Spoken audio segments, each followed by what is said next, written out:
Narsingdi district মধ্যে কোনো জায়গায় চাঁদা নাই, শুধু একমাত্র মাত্র বিচান্দারি হয়ে গেছে 20 টাকা।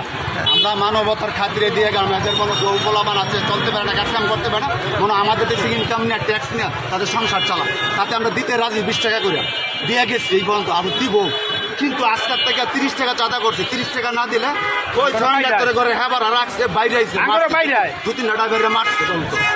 আমাকে তো 30 টাকা করে চাঁদা দাবি করে, না দেওয়া না আমাকে কয়েকটা ড্রাইভারের মারছে এবং আমারও চাবি নিছে গা, ওরা আবার আমার চাবি দিচ্ছে। এই হলো ঘটনা। আগে কত দিতেন? আগে দিতাম 20 টাকা, এখন 30 টাকা না দেওয়ার কারণে আমরা মারছি।